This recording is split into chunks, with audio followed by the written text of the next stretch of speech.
She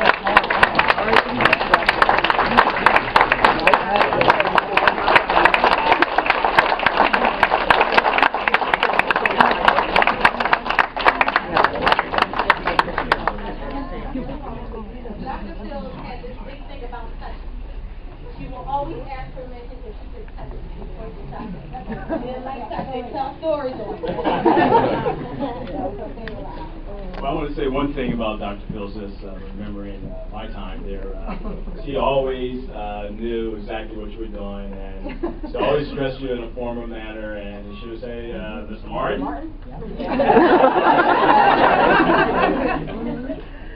I want to thank each of you who come, because when I almost didn't come because I said, I don't know any of them. I thought they were just the kids who were just graduating. These are people that I taught. You know how much I love teaching? I love teaching. And I didn't mean to say this, there was a young man who was in one of my classes, and somehow or another he had fallen out with his parents. He killed his parents and killed two of his brothers. And I had to help getting the bodies buried. I mean, it really hurt me painfully. But at the same time, when they sent him to jail, I found it in my heart that I should go and see him. I did go and see him, and I just visited him 1 or 2 times after that.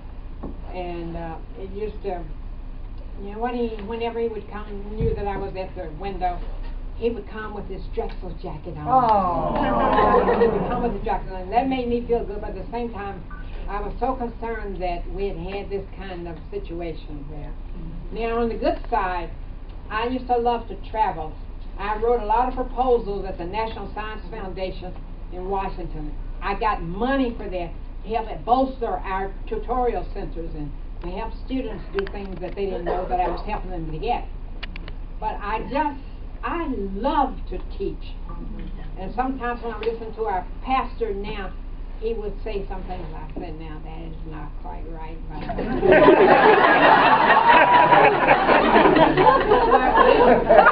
we care a lot about our pastor, but I just want to, my back is so crazy, I want to do it.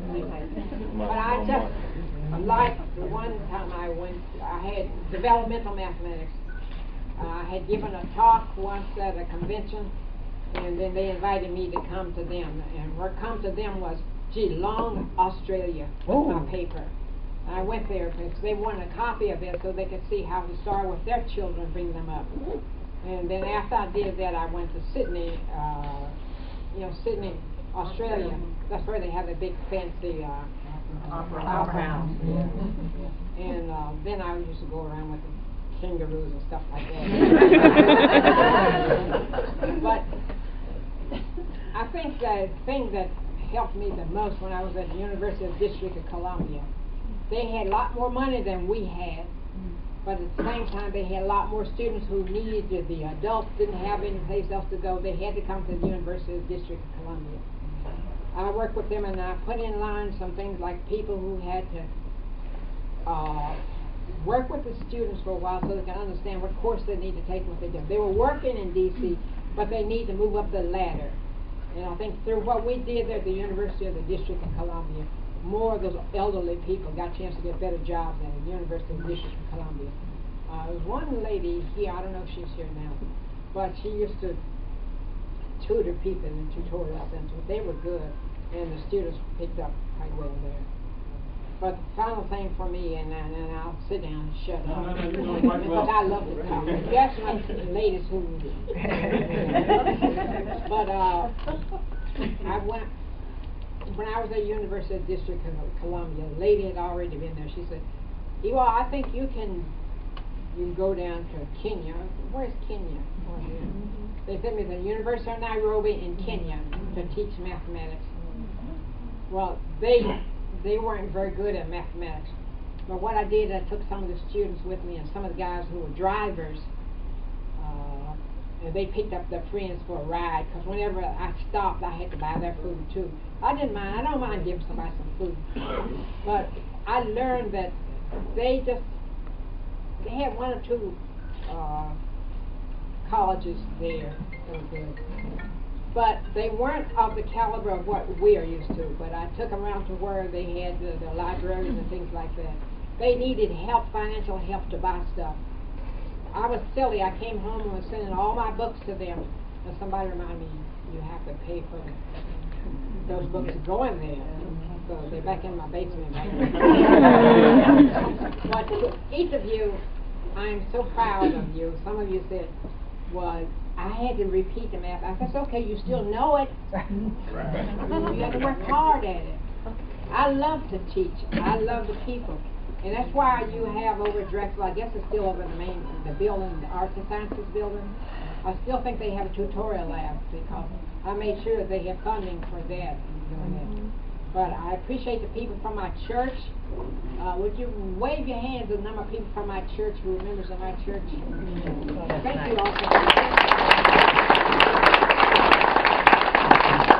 And some lady reminded me that I had worked with them in the summertime at Lincoln University. Because sometimes we couldn't get what we needed. We'd caucus and get our little heads together and get money from the state. You have to, we didn't kill anybody, but we got money. We need various kinds of things moving. Every kid right now should have a computer. I don't mean the one that I had back at RCA. I helped to make the computer come up on its own. But you do need that. And I'm most appreciative of Mrs. Carmiel, who had brought in all the money from people who had jobs, but they need to get a course at a university. And she made that happen and made money for us at the University College. And to each of you, I had thought that it would be a lot of younger people here. And you all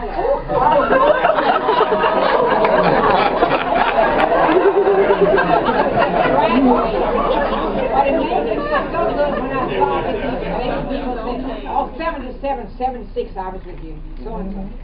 But that made me feel good, sir. You know, might have taken a little time. But I just want each of you who are here, I thank you so much for coming to see me. And I might want to share with you just one thing.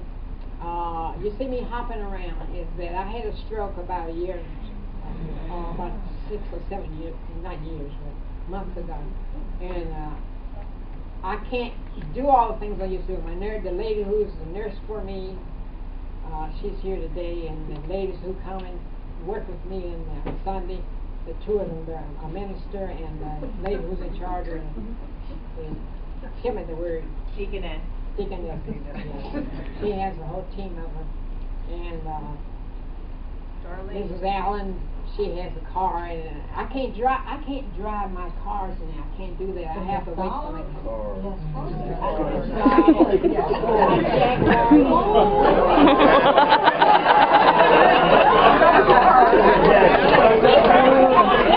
I just want you all to know, I thank each one of you. If I had time to run around and slap you on the hand, I would do that.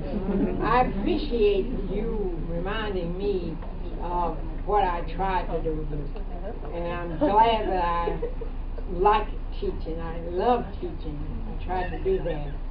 And to those of you who don't know me, and you're smiling at me, let's see how you know. Tell me what you know about me.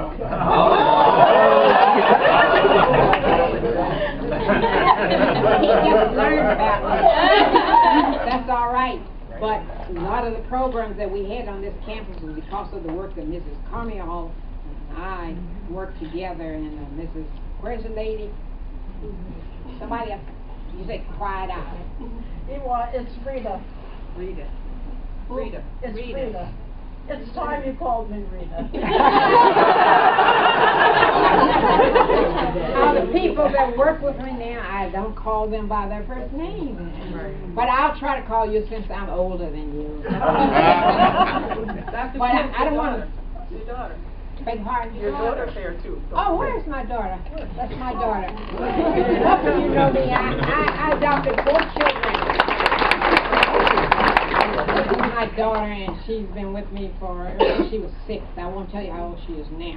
But I do want to let you know that I did donate to this university, the College of Arts and Sciences, an endowed scholarship fund for my son, my youngest son, went to school here, and I felt that I owed the university something because I didn't have to pay for him.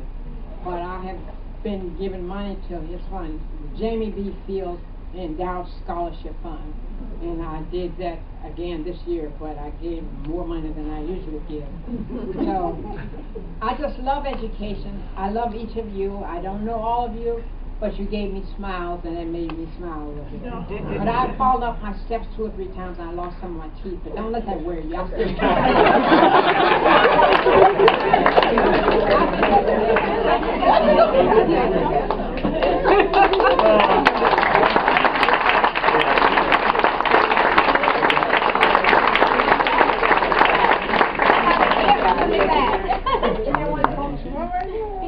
One day you must come over to see me and you see all the plaques and things I have on the wire. This is special though. This is special. And I'd like to just read what the plaque says. Okay.